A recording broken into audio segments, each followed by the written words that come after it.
Hey guys, sorry for delaying the video, but I thought you'd want to know how to participate in our free skin giveaway. Follow these few simple steps to have a chance to win. Subscribe to the channel, make sure you turn on notifications, like the video, comment your ID and your in-game name, and the skin that you want. Who doesn't like free stuff and is too easy not to do? So don't miss out and please enjoy the video, guys. What's up guys, and welcome to this episode of Mobile Legends with Game Insider. And this is going to be the first series of a series that I'm going to be making called Rise to Legend. It's going to be a series that's going to showcase things and tips that I'm trying out to eventually aim to reach the level of the rank of Legend itself, which is not easy to do by any means. Right now I'm a Grandmaster 4, and a little bit about background of my playing history. I got introduced to the game, and I ended up playing the game for around maybe like a good 2-3 months to start, and I ended up actually putting the game down for a little while after that, and I think the highest rank I reached was Grandmaster 2 or 3, and that's when I kind of left the game. And because I left the game for about, I don't know, another 2 months there, my rank went all the way back down to Master, I believe it was Master 3 or Master something like that, and so I had to work my way back up to at least Grandmaster 4, and I figured, wouldn't it be fun if I made a series called Rise to Legend to show, things that I'm doing and things that I have to learn to be able to get there, and maybe everyone can follow along as well on your road to Legend as well. So, tip number one that I got from one of the top players right off the bat, and it makes a lot of sense, is learning each and every character in the game. I can't stress out how important this is, because the fact is that knowing your enemy is almost just as important as knowing your character. Just for an example, like a character like Argus, for example, when I came back into the game, there was a swarm of new characters that came out, and I had no idea what the heck these characters did. And when I bumped into a character like Argus that has the ultimate skill that turns him invincible for about 5 seconds long, and every single time I bumped into him, I was just like, what the heck is going on? So that's just prime example, and I died to him so many times because I just didn't know what the heck he did. And then as I played against him a couple more times, I saw that, okay, so I had kind of have an idea, like maybe he becomes invincible or something. So, but still, I didn't know exactly. So then I decided to make a video on the character Argus himself, and ended up seeing like so much more and learning so much more about Argus that way. And I used him and I played as him.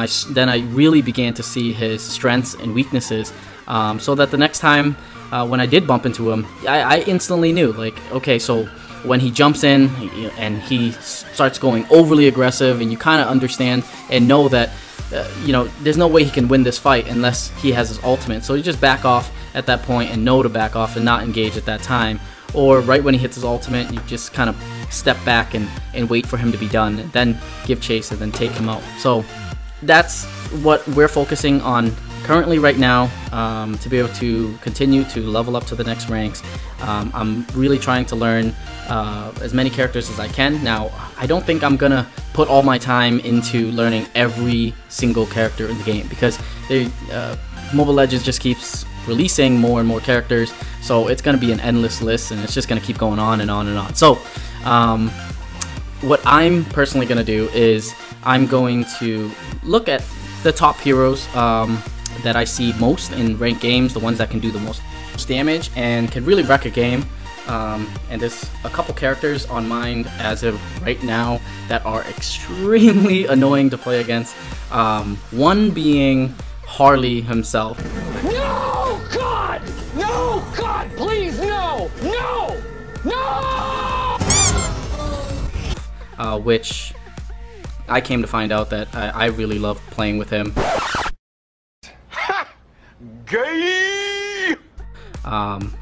Super fun character. If you haven't seen the Harley video, in the other video of Harley that I made, go check that out. But he is definitely a character that I needed to learn right away because he was a really pesky character playing against. So I had to learn about him, and now that I have a better understanding of him. I mean, in matches, I definitely have a much better time against Harley. I used to hate seeing him on the opponent's team, but now I don't mind. I kind of can work around him the best I can. And the other character I'm really messing with right now is Kaigura, and I think she is just something else. So these are both mages, and Kaigura is really making some noise right now in the Mobile Legends community. A lot of the top players using her, and her win rate is just ridiculous, and some of these people's statistics and things like that.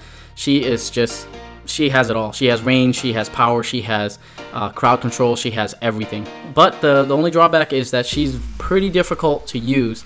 And I saw this firsthand trying her out. She's not easier. She is like the mage version of Fanny. I would kind of put it in that category. But if you can get really good at Kaigura, you have a chance at almost every single match and being able to carry a lot of the weight on your team if you end up playing with people that to be carried a little bit there. So what I personally do when I'm trying to understand a new character is I will jump into a versus AI game here, Classic, and I will start there, and just to be able to see what their abilities are, you know, how much damage certain things do. I don't want to jump right into a Classic match right away. I just want to get a feel with the button sequence at least, and then I might play a couple Classic mode matches until I feel comfortable enough, and then maybe I'll play a ranked game if I really like the character. So we're gonna start off this AI match with Kaigura. This is the exact process that I normally go through to try to get familiar with the character. First off, I would read their abilities and just kind of get an understanding of it. So her first ability here, it seems that she kind of throws her umbrella, and if you played against Kaigura before, you've seen this, and pretty sure you can kind of re-aim it here. So it can kind of follow where you want to direct it as long as the cooldown is ready again. So I could just keep moving it around just like so, and if I go up to the umbrella, it seems like I pick it up and it reattaches to me. And one of the really cool things is reading her second ability. She can actually jump at the location of the umbrella and also use it to escape just like that, which is really, really cool for a mage character to be able to have that type of mobility. It's pretty different. I think she's one of the only ones that can really do that. So we're gonna see if we can just jump at this Karina and jump right out there. So it's cool. Wherever you can throw that little her umbrella, you can basically go to. So if you're running away like that, you can kind of hit her second skill and jump right at it. That was a really bad example. Let me try that again. Alright, so I chuck it over there, and then I hit her second ability, and then I can hit it again and escape that way. So that type of range mobility is pretty impressive with her. So knowing that she can kind of escape that way, it's probably changes the game plan of really trying to chase her down in certain situations, because she can probably get away. So pretty cool. Her ultimate looks like there's two different versions of it.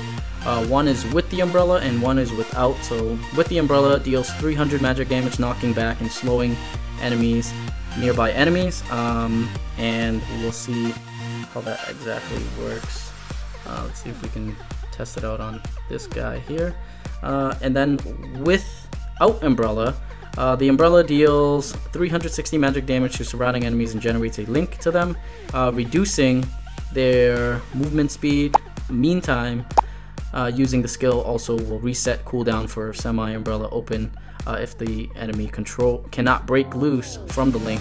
After 3 seconds, they will receive 550 magic damage and be pulled towards the umbrella area. Wow, so that is what I've definitely been seeing in battle, and that's actually insane. So understanding that, like I said, I would go into an AI match, understanding the attack, seeing what they can do, and then maybe trying it out in a classic match. That's exactly what I'm doing now. Kaigura is a character that I think I really do like, so I might put a little bit more time into her. But like a character, maybe for example, if it was a character, let's see here, who are we gonna talk? Let's see, like a character like Sun, for example. I'm not a huge fan of using Sun. I'm sure he's fun to a lot of people, but for me personally, I don't really, there's not much that I like about him too much. As a fighter, in the fighter category, I would much rather probably use I don't know, like an Alucard or a Zilong or Freya or an Argus over a character like Sun. So Sun, I would just kind of like understand what he does and maybe do the AI run, and then also maybe a couple of classic matches just to kind of understand him, and then I would just kind of move on from him from there and move on to characters that I do like. So that does it for tip number 1 on what I'm applying on the Rise to Legend. There's going to be an extended version of this video of different characters that I'm also trying out, so you can kind of see for yourself. Maybe these videos will save you some time on understanding the characters as I'm going through certain ones, and I'll let you know which characters that I really like and that I think would be really good for rank mode. That's going to be another tip for another video. We're going to break that down. So as always, guys, thank you for watching. If you haven't subscribed yet, please do, so you don't miss out on future content. And as always, I appreciate you watching. Thank you for taking your time out and supporting the channel, and we'll see you guys next time on Game Insider. See you later.